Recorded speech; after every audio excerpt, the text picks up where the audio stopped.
Hello student, good morning to all of you. आइए आज हम लोग शीत युद्ध को पिछले क्लास से ही पढ़ रहे हैं। शीत युद्ध क्या है, शीत युद्ध किसके साथ जो है युद्ध होता है, किस प्रकार का युद्ध होता है, कब होता है, कब समाप्त होता है, इन सारी बातों को हम लोग पिछले क्लास में पढ़ चुके हैं। आज जो है शीत युद्ध से संबंधित किस तरह का क्वेश्चंस एग्जाम में पूछा जाता है, इसे आज हम लोग पढ़ेंगे। तो आइए जानते हैं कि सबसे पहले शीत युद्ध में जो विचारधारा की लड़ाई था, तो इस विचारधारा की लड़ाई से आप क्या समझते हैं। आता है क्वेश्चन में कि शीत युद्ध में विचारधाराओं की लड़ाई से आप क्या समझते हैं। तो इसका आंसर यह होगा कि अमेरिका और सोवियत संघ के बीच विचारधाराओं की लड़ाई से तात्पर्य है कि दुनिया में आर्थिक सामाजिक जीवन को सूत्रबद्ध करने का सबसे अच्छा सिद्धांत कौन सा है। ठीक है, ये जो शीत युद्ध की जो विचारधारा की लड़ाई हो रही थी, ये अमेरिका और सोवियत संघ के बीच की लड़ाई थी और इसका तात्पर्य दुनिया में सामाजिक आर्थिक जीवन को सूत्रबद्ध करने का सबसे अच्छा सिद्धांत कौन सा है। अमेरिका ऐसा मानता था कि पूंजीवादी व्यवस्था दुनिया में बेहतर है, लेकिन वहीं सोवियत संघ का मानना था कि समाजवादी साम्यवादी अर्थव्यवस्था बेहतर है। पूंजीवाद क्या है?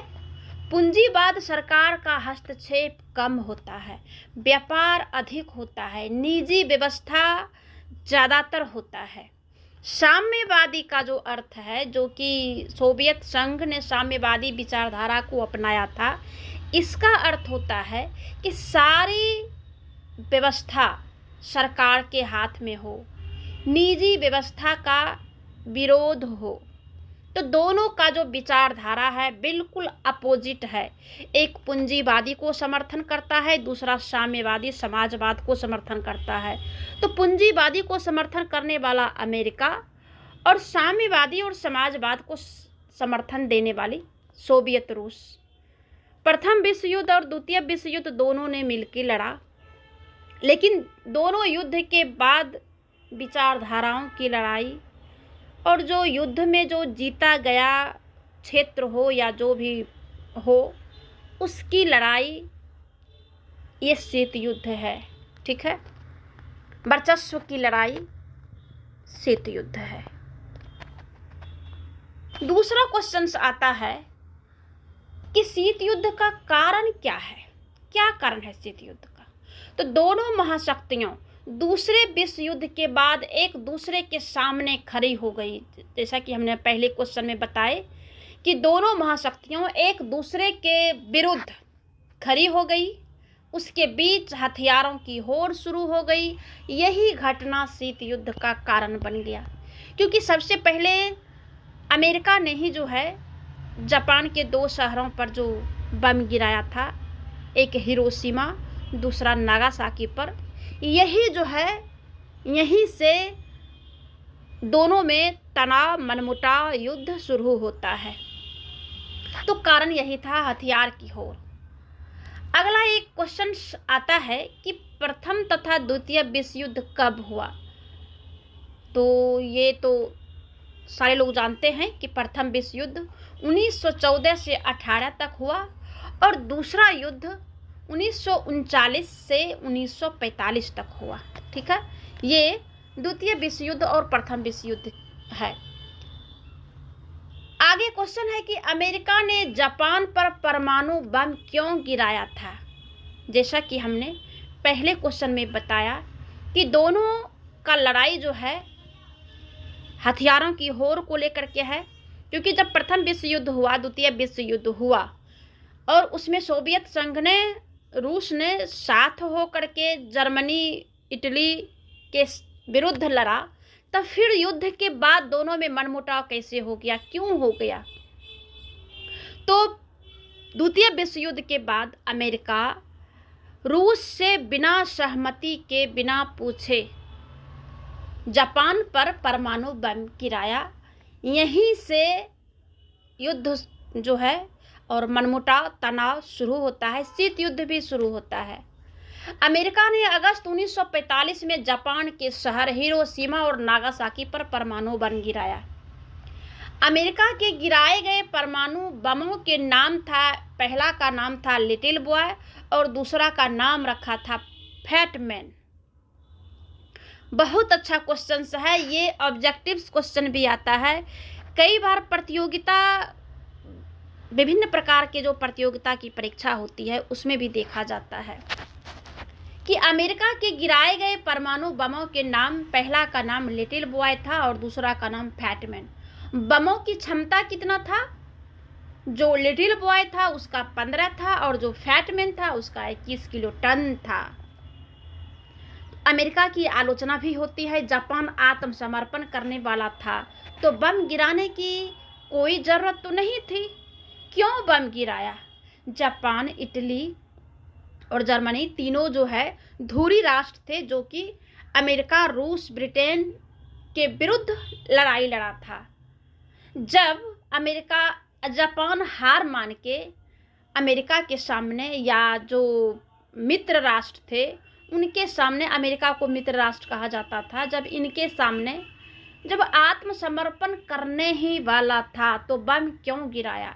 अमेरिका ने अपने पक्ष में कहा कि हम चाहते थे कि द्वितीय विश्व युद्ध जल्दी खत्म हो जाए और आगे का नुकसान ना हो। हमले के पीछे उद्देश्य था, जो मेन उद्देश्य था कि अमेरिका सोवियत संघ को ये दिखाना चाहता था कि अमेरिका ही शक्तिशाली है देन रूस से। ये बम गिराने का मतलब था रूस को भी डराना।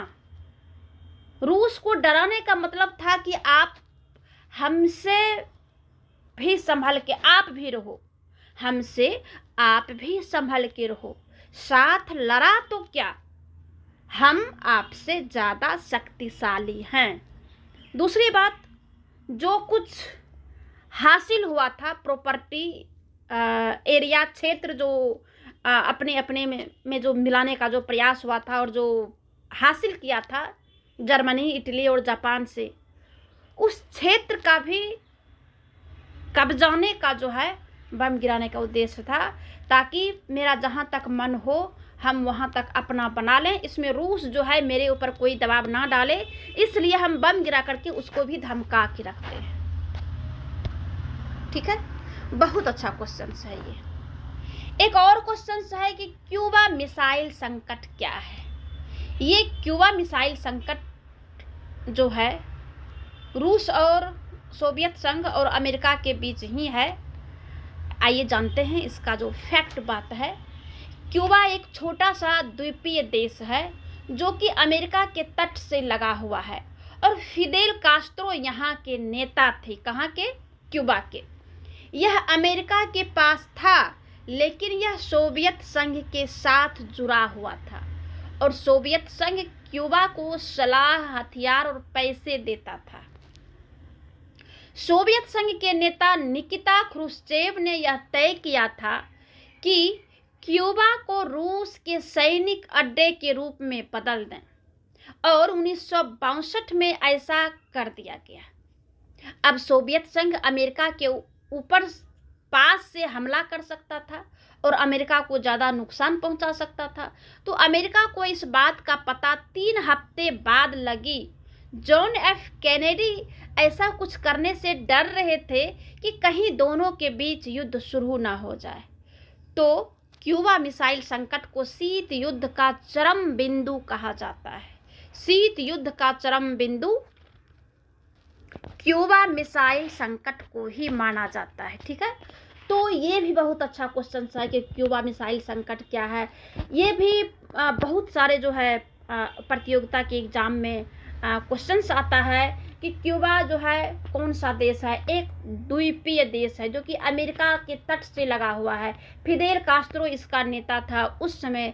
यह अमेरिका के पास था लेकिन सोवियत संघ से जुड़ा हुआ था। सोवियत संघ इसे हर एक प्रकार का सहायता दे रहा था। ठीक है, तो ये रहा क्यूबा मिसाइल संकट। ठीक, एक और क्वेश्चन आता है जो ऑब्जेक्टिव टाइप से है और फिर शॉर्ट में भी आता है कि छोटे देशों का महाशक्तियों से जुड़ने से क्या लाभ था।